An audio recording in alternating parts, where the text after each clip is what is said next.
for myself, herself, that is herself, and her lawyers as well. And she makes the point that if you read the details of the affidavit, she makes the point that lawyers for the petitioners, on the other hand, are allowed to have access to their laptops, which she finds to be quite unfair. She goes on to say that the conduct of the hearing in a high security zone of the Castle Osu show a deliberate effort to subject me to mental torture and degrading treatment in violation of my fundamental human rights. Right.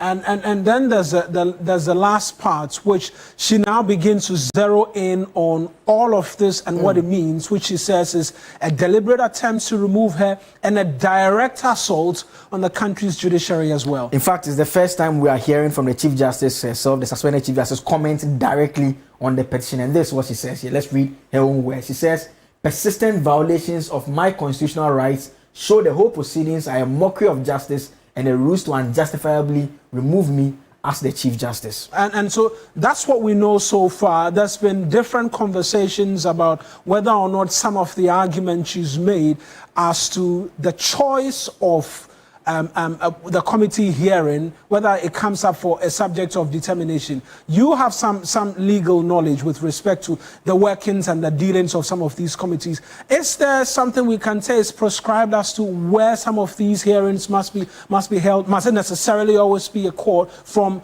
at least previous of such committees which have been set up? I mean, what we know for a fact is that the previous hearings that mainly took place either at the law court complex or at the judicial complex building just behind the Supreme Court. And so that's the fact that she alludes to. We also know that the Supreme Court has seen various cases, the most recent being the Justice Paul Utaderi versus the Tiger and Anas Arimi, and has complained that there is the need for regulations to be made to guide the entire process. And so it's still a grey and developing area where there are no clear rules that are in place to guide the hearings of the committee. And so as and when the committee is deciding, they are deciding matters and taking place. What we have heard from persons close to the events that are taking place are that the venue and everything is to protect the integrity of the process as an in-camera process as provided for in Article 1468. But the Chief Justice disagrees with that, and she traces the series of facts to make the point that it appears everything is being done to more or less violate her human rights. In fact, she describes it as a mental torture, and she believes that the Supreme Court should come to her aid and intervene. Now let's move away from this, because we know as well there was a last argument she was making, praying the court to intervene in the matter. But we know now this afternoon that the Attorney General has been responding, where we know there's a date that's been fixed as well, tomorrow the 28th, for this hearing of the injunction application. The Attorney General has been responding to that earlier deposition, yes, which makes categoric allegations and claims of a certain degree of bias against two justices of the Supreme Court who are members of the committee. In fact, we need to indicate that the Attorney General's response does not factor in the supplementary affidavit that has been filed. Which has just been because filed. That one was just filed about 2 days ago, and the Attorney General's response was filed yesterday. And so they would have to seek leave of the court if they want to adduce further evidence to respond to those specific matters. So in terms of the initial one which she filed, which the AG is now responding to, the first one, the AG says, in-camera hearing is a constitutional command geared at safeguarding not only the CJ but the entire judiciary. It can therefore not be waived. You recall the argument the CJ had made was that 1468 is an in-camera hearing, but she appeared before it. She wants to waive it for the public to have access to. The AG says that, well, it's to protect you and also the judiciary. And so you on your own cannot decide to waive it because it will affect the image of the judiciary, which the provision is supposed to protect. And just staying on that, we know that there's been other previous of such rulings by the Supreme Court on the possibility or otherwise of whether or not the Chief Justice by herself can decide to waive this privilege she's been granted by the Supreme Court. There are those who even argue whether or not the privilege in itself is for her or for the entire process, and that appears to be the argument the AG is making. In fact, two decisions. There is the Frank Ejechum versus Attorney General. There is also the Paul Otaderi one that I made reference to. And in those two decisions, the court explained the rationale behind the provision, saying that it's to protect the sanctity of the judiciary. The court also said that, well, if there is a breach of the privacy, that is, in the event it is put out in the public domain, which is what's happening in the Justice Derry case, and has had published a documentary out there, the court said that that should not invalidate the process. It's an important constitutional process that must continue. The court again makes the point that, well, all proceedings, right from presentation of the petition to the very end, they said we are entitled to know, but we know when it terminates either at the prima facie level or afterwards when the determination is done at the conclusion. But what is outstanding now is the question of whether a waiver is possible, and that is what is very debatable. And there are those who make reference to older Supreme Court cases where the court says that, well, no one can make constitutional what the Constitution has declared as being unconstitutional. And so the question is, if an in-camera proceeding is what is required by law, can an individual decide to just waive it and it will amount to an unconstitutionality that should be allowed just because the person is a beneficiary of that right? And so all those are arguments that are going to come up strongly in court tomorrow. But there's a bit more on what the AG says. It says there's no basis in law for the 2 Supreme Court judges to be restrained from participating in the petition probe. And the first judge involved is Justice Samuel Adibu Esiedu, and there's also Justice Gabriel Scott Palmer. I want to start with Justice Gabriel Scott Palmer because he's chairing the committee. The concern the CJ had raised had to do with the fact that he was a judge in one of the cases involving Daniel Ofori, who is one of the petitioners, and that he decided in favor of Daniel Ofori. And Daniel Ofori has petitioned against the Chief Justice, raising concerns about these cases and how he believes the Chief Justice handled it. The CJ has responded that, well, she handled only one aspect of the case a long time ago. Every other thing was purely administrative. Now, the AG is arguing that the fact that a judge has participated in a case and a ruling, and because afterwards the litigant who is in the case now brings a petition, the judge who participated cannot be precluded from hearing on the petition. It says the standard is a real likelihood of bias, and he doesn't think that it is met by the mere participation of Justice Gabriel Scott Palmer in the hearing of the case that Daniel Ofori had sent to the court against EcoBank years back. And then there's Justice Samuel Adibu. That had to do with the injunction participation. You recall, we had discussed it. He was initially on the panel. 5-member panel. The first day of the hearing, if you recall, he was the judge who was absent. And he was not present. He was not present. And they went into chambers, they came out, and the lawyers left. No hearing took place. The AG is making the point that no hearing took place, so he did not participate in the hearing and can therefore not be precluded from participating in the proceedings. Then the concluding aspect makes the point that the CJ had alleged that, well, the individuals who are on the committee, they did not take the oath of office. The AG replies that, well, they've all taken the necessary oath of office. And she again says that, they concludes by saying that a case for injunction has not been made out. And so the case filed by the Chief Justice, her ladyship, Justice Gertrude Kodu, should be thrown out. Joseph, thank you very much. Let's take all of this right now, get on to Zoom and speak to governance expert Professor Bafwa Jemendua, who's actually done an extensive write-up on this issue and his worry over a trend where a president, based on petitions against these likable heads of independent democratic institutions, will trigger their removal. Thank you very much, Prof, for speaking to us. You've expressed a certain level of worry over the processes being adopted in this particular instance, and you're making the argument that it may derail the gains we have made in our democratic journey. There are those who disagree with you and say quite strongly that this is a constitutional process and thus far there has been no breaches. Well, thanks for having me. In the piece that I've gotten published, I make it clear that what is happening is a constitutional matter and the president has not made any error. You cannot fault the president. He's simply following what the Constitution prescribes. So my point here is that that provision of the Constitution must be reviewed, especially now that we have a Constitutional Review Committee. Because it brings the executive in direct confrontation, so to speak, with the judiciary. We have a foundational principle of separation of powers in a democratic governance. In that structure, the 3 key legs of government, the executive, the judiciary, and the legislature, are deemed to be independent in order to ensure effective checks and balances. So our Constitution has not clearly given us a framework that ensures that. So what the president is doing is nothing wrong. He's following the Constitution. But I'm suggesting that as we go forward, we must review that aspect of the Constitution to ensure that even when a court has gone rogue or a chief justice has gone rogue, the method of dealing with that issue will not emanate from the executive, so that we can ensure the independence of these institutions. And this extends to the other independent institutions, especially the Electoral Commission, because again, I do make the point that that unprecedented removal of Madame Charlotte Osei by the previous president was wrong. And therefore, we should not follow that trend.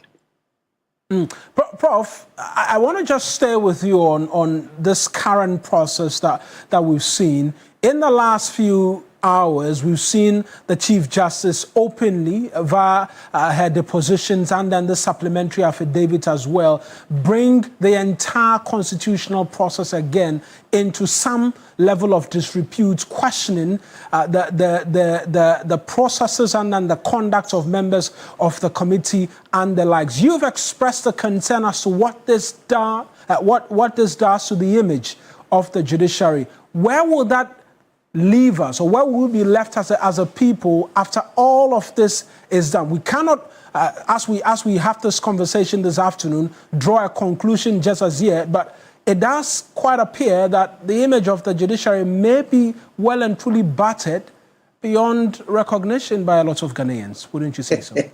Actually, in my piece, I do make the point that whichever way this process goes, the judiciary as an institution will not escape its reputation and integrity being bruised. It will be damaged, no matter which way it goes. And that's why I'm more concerned about going forward, because this has happened. And it happened under the Constitution. Right. All right? But we should take this as an example for us to rethink how the relationship between the executive and the judiciary and the legislature, as well as the other independent institutions, should be. I gave the example of Kenya, for instance, where the president does not appoint members of the Superior Court. Their Judicial Council recruits judges and the Chief Justice. It's open to all to apply. Right. If you are successful, it goes to Parliament. That is after you go through the process, and Parliament approves it. Then it goes to the president to sign. And the president does not remove. If a Chief Justice or a Superior Court member goes rogue, the same Judicial Council will have a system of removing them. So there's a clear distinction between one branch of government meddling. You see, that's what the problem is. So what is going on, I agree with you. It's very terrible. For me, if we are not careful, we are creating some serious reputational risk for ourselves. And I don't think we need to continue with this. Look, I appreciate the legalities of this. And, you know, when you have lawyers will think that every legal case must be solved legally. Right. I don't dispute that. We also know that common sense will tell you the reason why the judiciary has what we call alternative conflict resolution is because not all legal matters should be solved legally. You see, this is why people, I think, confused. And in a way, it disturbs me a bit that the public intellectuals who tend to argue these matters, they are not taking into account these intricacies of, they are simply following what the law says. But I can tell you, common sense will dictate that it's not in all legal cases that you go legal. Right. Prof, I just want to pick your thoughts finally on another aspect of this entire constitutional process and the review that is required. We know that the Constitutional Review Committee has done some work and received some emails and proposals as well on this aspect of the CJ. I just want to pick your thoughts on the Chief Justice as well. We saw the earlier one which you described as wrong. There are rumors or suggestions that she as well could be touched. Where do you think that will leave us after what it is that we're seeing playing out, and then possibly petitions come in as well for the removal of the Electoral Commission chairperson? Well, I don't know, but frankly, if I were anyone to advise the political elite, I would advise that they tread cautiously. There's no need to rush into dismantling the system. Look, we all know the feelings of the NDC when they were in the opposition. Just as before Akufo-Addo became president, he also made it clear that if they come to power, they will dispose of the Electoral Commission chairperson, the Electoral Commissioners. And they did. So if this NDC is in power, and they also said before coming to power, they will dispose of the Electoral Commission commissioners and the Chief Justice and all, and they're also proceeding to do that, then I'm cautioning that we are creating a trend where an incoming government will predict or will say, they will pronounce that when we come, we'll do ABCD, and they come and they do it. And what they are doing is directly affecting the constitution of our democracy. Right. But these are the key institutions that we must protect. So we need to find another way of dealing with institutional heads who go rogue, who misbehave or who betray their office. I'm not saying protect them. No, that's not the argument at all. Right. If you do wrong, we must be dealt with. But how we deal with it, I think, is the challenge we have. And I don't think the current way of presidents engineering petitions or wherever, parties engineering petitions, just as in the previous case of Charlotte Osei, people engineer the petitions. And I think in this case, people have also engineered the petitions. And we can't do that to ourselves. That's why I think it's very important we pause and be sober on this matter and let our brains work for us, right, not emotions in this case. Brains will indeed work, but what word would you have for the Constitutional Review Committee? Yes, they've received a lot of these applications and the like suggestions as to how things should go. Will that task they have right now be a lot more difficult going forward, considering that now everybody is looking up to them, that they have to be providing responses to these clear and obvious challenges which the framers of the Constitution did not foresee in 1992 when they were putting all of this together? Well, the last point to make, let me tell you, I've spoken extensively to one of the key framers, in fact, who did the draft. And I'm told that that was not the original draft. The original draft somehow was changed when it came to the final draft, because they foresaw, those who did the first draft realized that if you put in the presidency or the executive this idea of removing and all that, it creates problems. So anyway, now the Constitutional Review Committee, I can tell you, the members of the committee are honorable people who are on top of issues. Look, this issue is not new. My comments, the comments I've just made and I've just published, I've related to them already. Right. I was at the committee, I presented this, plus the other issues relating to national security. So I'm on that. And I can assure you, with all what is happening, these people, honorable men and women on the committee, including Madam Charlotte Osei, yes, I'm sure they are going to think through this carefully, collect all views, and see what is best for the nation before they do their final reports. Right then, Prof, I appreciate, as always, you speaking to us. That's Professor Balfour-Agyeman-Duah speaking to us this afternoon on the latest. He's put up an extensive write-up. You should go on to 3news.com and read the arguments he says he's presented as well to the Constitutional Review Committee. And they have a big task on their hands, because everybody's been making the argument that the provisions of the 1992 Constitution, which prescribe the process through which justices of the Supreme Court and other higher or superior courts can be removed, needs a relook, and we will look forward to the final word. But let's bring you some more stories this afternoon, where the Ghana Cocoa Board is to undertake a full-scale payroll audit in a bid to uncover inefficiencies and restore financial discipline across its operations. Chief Executive Officer Dr. Randy Abbey, during an interview on TV3's Hot Issues, noted the payroll review forms part of a broader reform agenda that includes auditing stockpile jute sacks and collaborating with the National Investigations Bureau. Its payroll in excess of 10,000 people. Our staff cost is between $160 and $170 million every month.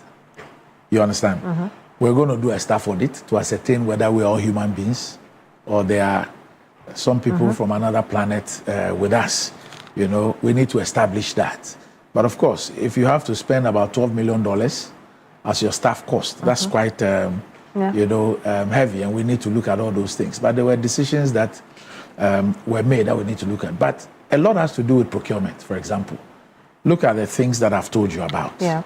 The jute sacks situation, for example. How on earth do you continue on a yearly basis, spend over $40 million on sacks that you don't need. The sacks come in, you're unable to clear them, or you willfully decide not to clear them, and yet you keep procuring to the extent that even when over a 3-year period you have not cleared 110,000 bills, you still go and sign a contract for 80,000 more bills, and in December of 2024 issue an irrevocable letter of credit for $48 million. I mean, what kind of thing is that? And I'm very mindful of the adjectives I use to describe some of these things. And we'll move away now to the office of the president, because that office and 10 other state institutions are to undergo a corruption risk assessment from the African Union Convention on Preventing and Combating Corruption. Now, Deputy Government Spokesperson Shamima Muslim says the decision to subject itself to corruption assessment is key to the fight against corruption. Mission is a very vital component of the African Union's continental framework to strengthen integrity, assess compliance, and foster peer learning among member states in the implementation of AU Convention on Preventing and Combating Corruption. Ghana, as one of the earliest champions of this convention, has demonstrated commendable leadership in fortifying its anti-corruption systems. These engagements will include consultations with the following institutions: the Office of the President, the Ministry of Justice and the Attorney General, the Office of the Special Prosecutor, Commission on Human Rights and Administrative Justice, the Ghana Audit Service, the Economic and Organized Crime Office, Parliamentary Committee, specifically the Public Accounts Committee, Legal and Constitutional Affairs Committee, civil society organizations including the Ghana Integrity Initiative, the Ghana Anti-Corruption Coalition, Financial Intelligence Center, Registrar General's Department, Judicial Service Anti-Corruption Desk, Public Procurement Authority, and our development partners including the UNDP, GIZ, World Bank, Danida, and some other relevant actors. Let us all be reminded that the fight against corruption is not a task for a few, but the solemn duty of us all, leaders, citizens, and institutions alike. Ghana remains resolute under the leadership of His Excellency John Dramani Mahama in championing this cause. You're so live here on News Central. We're going for our very first break on this afternoon's edition of the Bulletin. When we return, not so great news, because the Ghana Health Service has confirmed 10 new cases of Mpox, bringing the country's total case count to 19. 5 persons are on admission. We'll bring you the details if you stay with us here on the Bulletin. Please do stay tuned in.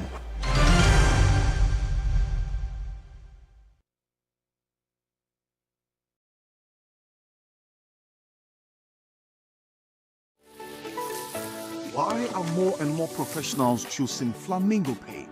As an interior decorator, I aim for that beautiful, elegant look. Flamingo paint has great hiding ability to cover and transform old walls easily with just one coat. Impressive.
You're welcome back here on News Central. Let's go on to that all-important health story, because the Ghana Health Service, like I told you, they've confirmed 10 cases of Mpox, bringing the total number of cases to 19. Now, according to health authorities, 5 persons are currently on admission with no death recorded yet. That's a positive for us.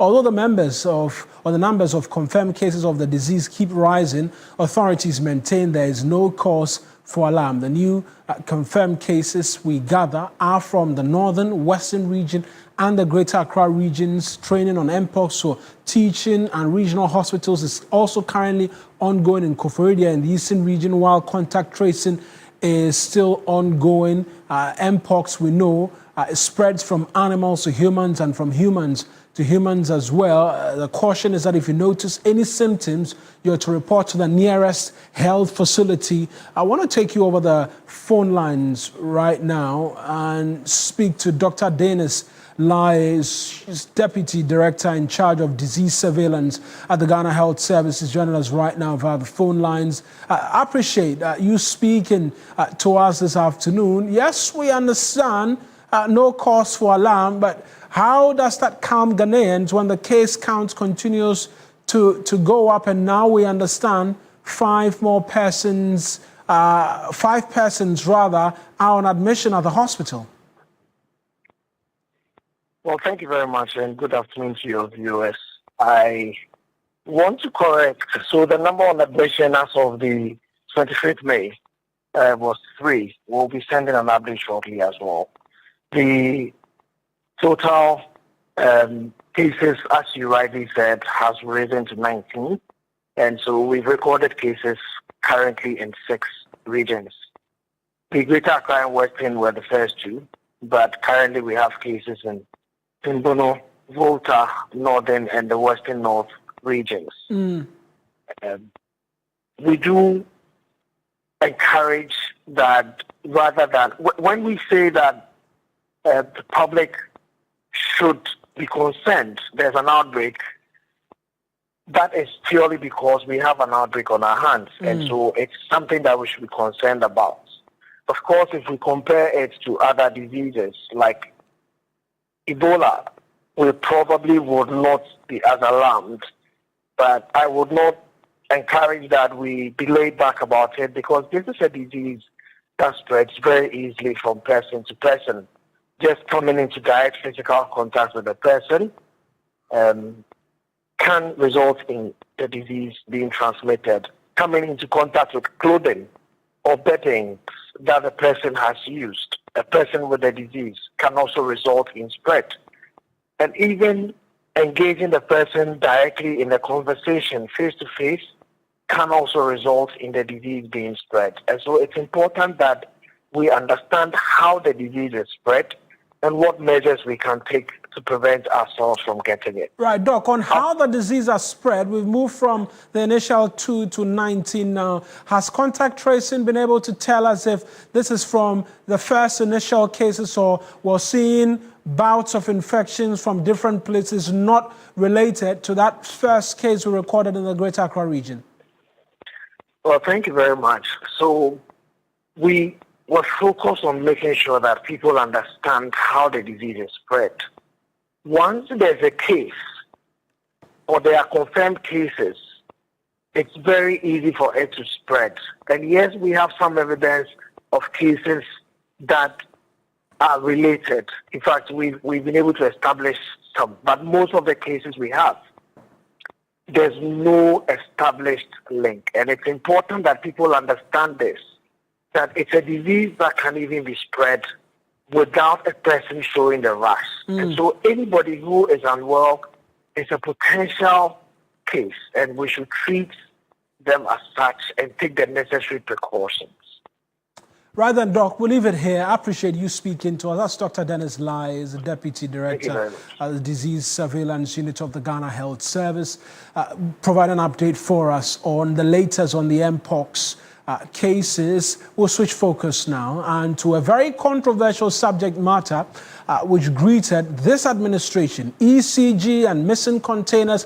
There's an update for you, and so you might want to listen. A joint investigative committee has traced a total of 2,637 previously unaccounted for containers consigned to the Electricity Company of Ghana, far exceeding the initial reported 1,300. The set containers were located at various terminals within the Temaport. The probe, led by a committee comprising National Security, the Ministry of Transport, the Ghana Ports and Harbours Authority, GPHA, and then the Customs Division of the GRA, discovered the containers at a number of locations, and that's going to come up on your screens right now this afternoon as we try and walk you through where these containers were found and what subsequent directives have been coming from the government on the way forward as well for us this afternoon. And so the first is that 860 of such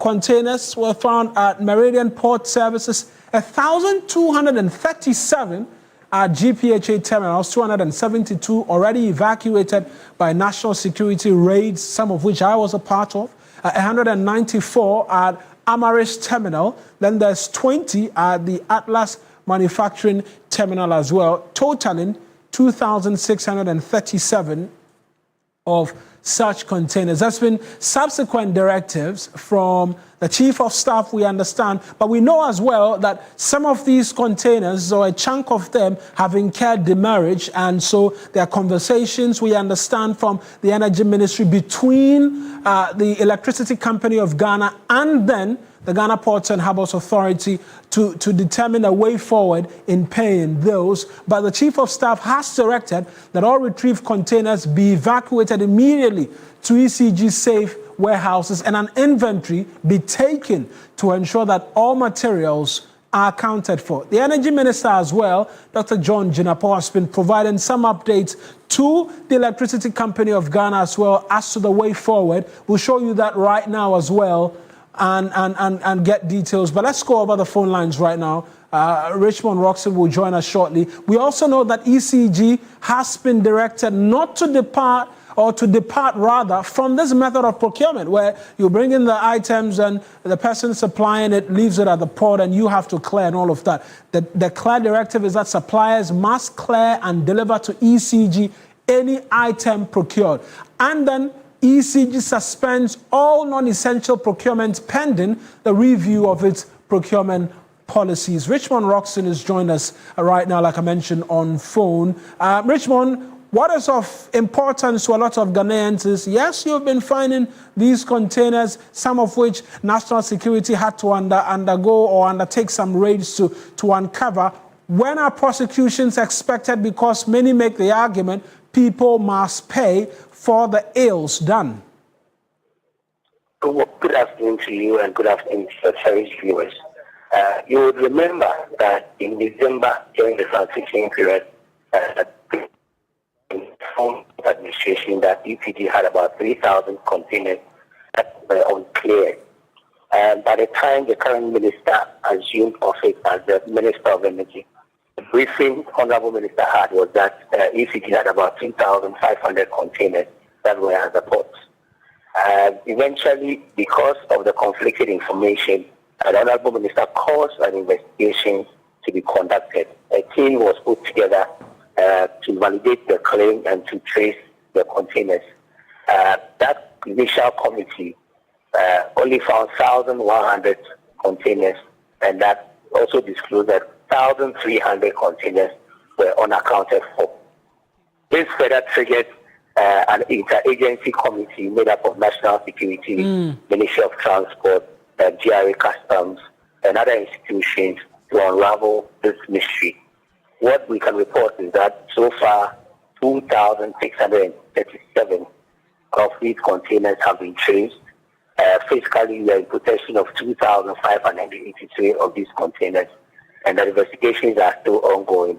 And so far, with what has been seen and the data available, it looks like there will be more containers out there, and that investigations will still continue. And the investigations will still continue. Do we have an estimation as to how many more could be out there? And then back to the investigations. We know some persons within ECG as well have been invited. There's a debate as to whether or not there's been caution. They've been cautioned over these missing containers and all of that. What update can you provide to us on that as well? One of the major challenges that the committee has encountered is the procurement practices under the previous administration or previous management of ECG. We noticed that most of these items were purchased, some without budget or exceeding budget. Some of these were purchased without plan. Some of these no data to back them. And so even the data to rely on to know the number of containers out there is difficult. And you will recall that even though the committee mentioned that 1,300, what has been discovered by the committee far exceeds the number that has been put out. So one, there's no timeline. The investigations are still ongoing. The committee is confident that every single container out there will be retrieved. And then most importantly, every person who has played a role in this will be punished. The matter has been referred to the security agencies. Some, like you already mentioned, the former MD of ECG, caution statement has been taken by National Security. Some ECG staff have been asked to step aside while investigations continue to proceed. The minister has written to the Attorney General for advice and then prosecution. So we're also waiting for the report on that. But the commitment is that, number one, every container out there will be retrieved. The second one is that for procurement breaches and any other potential crime that has been committed, persons involved will answer for that. And then we'll count on the security agencies, the Attorney General, to prosecute these things. Right. Richmond, I want you to provide this response for me in 30 seconds. This review of ECG's procurement systems, when is it expected to take place? Because that appears to be the area of considerable challenge. Immediately. So the first thing is that the minister has directed that ECG should see the purchase of all non-essential materials or commodities. Because you cannot have materials where you have in excess, you have stock in excess of 15 years. I mean, this is not acceptable. If we run our business, there's no way they're going to procure 2.5 mm cables that has the capacity of taking 15 years. It makes absolutely no economic or business sense. So the minister has directed that immediately. The minister has also directed that the system where the suppliers dump the product at the port for ECG to pay duty should end. What ECG should do is that the supplier should take the product or whatever they procure directly to ECG after all the processes have been gone through, any payment, all payments outstanding have been made. And then also the minister has directed the board and the management of ECG to reform their procurement processes. So it's immediate. That has been done. And with the assistance of chief of staff as well, some directives have been made to ensure that these things do not happen again. But the most important point that must be made is that people will be held accountable for whatever roles they play in this, and that each container out there will be retrieved. As I'm sure that's assurance a lot of people want to hear. Richmond, thank you very much for speaking to us. Richmond Roxon speaks for the Energy Ministry. He's been speaking to us this afternoon on the latest update we've been getting from the Energy Ministry on the missing containers. The numbers have gone up as to how many was initially found by the first committee, which was set up. He says there's a lot more that will be found, and they are committed to that task. Let's move away from there and bring you to the capital proper, because there's some action ongoing. The Greater Accra Regional Minister, Linda Oklu, in collaboration with the Tema Mayor and a special task force, they've commenced a round of demolition exercises on unauthorized structures erected on the Sakumo Ramsar sites. This renewed operation follows a directive from the President John Mahama, and marks the first major exercise since the last one in March. The team is targeting illegal developments that have encroached on protected wetlands. Speaking to the media, the authorities emphasize that the exercise is necessary and non-negotiable. Came to this Ramsar site to do a lot of demolitions. In fact, people were even asked, is it the same site we are? You notice that they've developed the place so fast. And this is a directive, like we said, this is not my initiative. It's a directive from the presidency. And so we want to mitigate this flooding issue within not only Greater Accra, but the entire country. And that is why today I have with me here DJ NADMO, the Director General for NADMO. And also, in fact, today we have a lot of delegations coming, dignitaries coming, they're on their way. AMA will also soon join us. We also have your sweet Mayor Abi Bright also here. And so we are here to start the demolition. We are here for business. So exactly what we are going to do. We are waiting for the machines to come so that we can start the demolition exercise.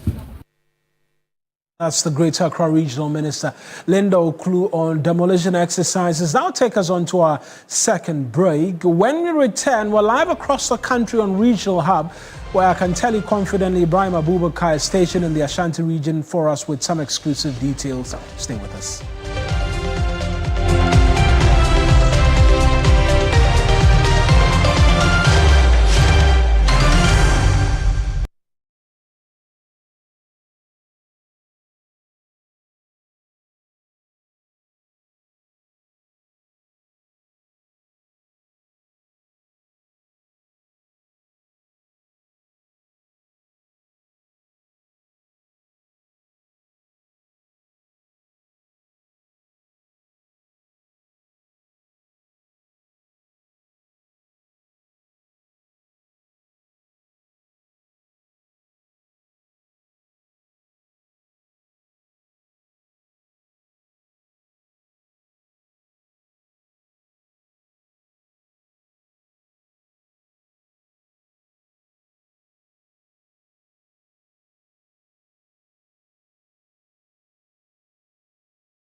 Welcome here on News Central and straight off to the Ashanti region because there's a growing public safety crisis unfolding in Kumasi as non-functioning traffic lights at major intersections continue to endanger lives and worsen traffic congestion.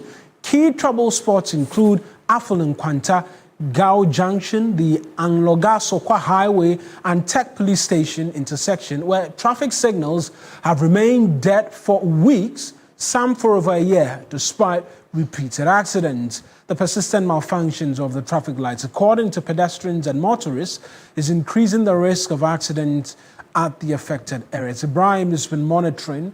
Let's go to him right now. Ibrahim, bad as it is, but how dire is it on the ground in terms of the crashes at these intersections and all? Places that you mentioned are high-risk intersections.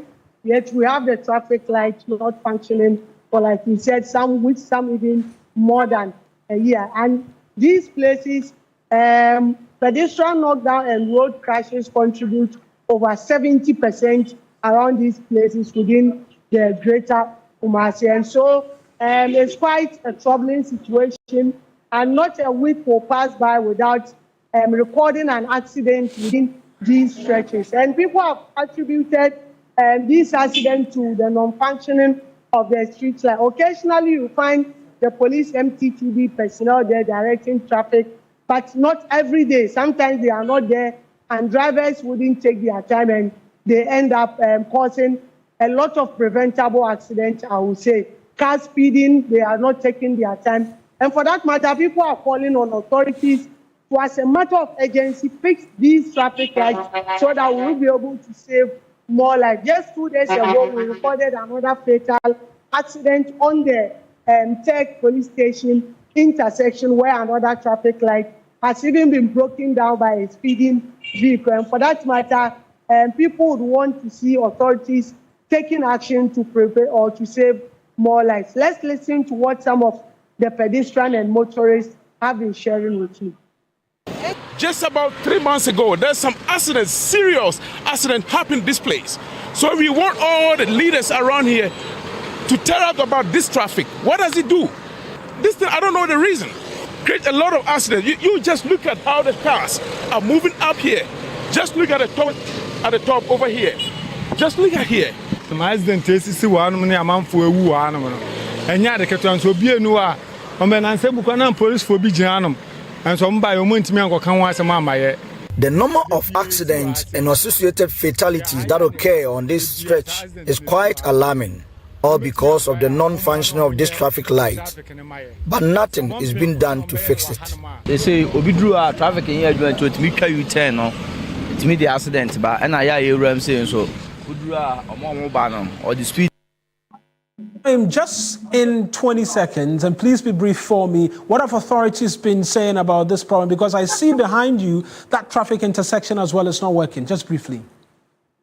Well, I spoke to the Ashanti Regional Minister earlier, and he said that they are collaborating with Ghana Highway Authority to make sure that they fix some of these traffic lights. And for now, they have begun fixing the street lights, and after which they will concentrate and fix most of the troubling traffic lights within the region.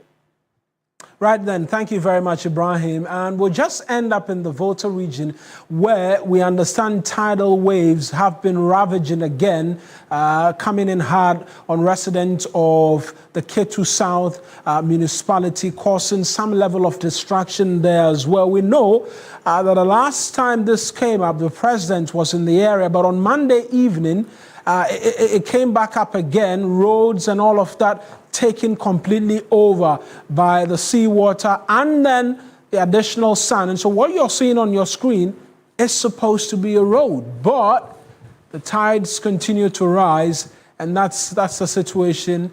And the residents are protesting. They are demanding some action be taken on their behalf. Let's just hear from them briefly while we bring this bulletin to an end. Station. Right now, the road that links from Aflau to Keta is gone. The houses we have around is gone. So we are pleading to His Excellency John Dramani Mahama and his government. And those are the residents. But you can see for yourself, the entire road almost gone. There's a need for emergency support services extended to these individuals. And that's how we'll leave you this afternoon here on News Central. Came to you from our studios here on the John Hammond Street. As always, a lot more news if you log on to 3news.com. I am Mawina Egbeta. The afternoon show is next on your television. Please stay tuned in.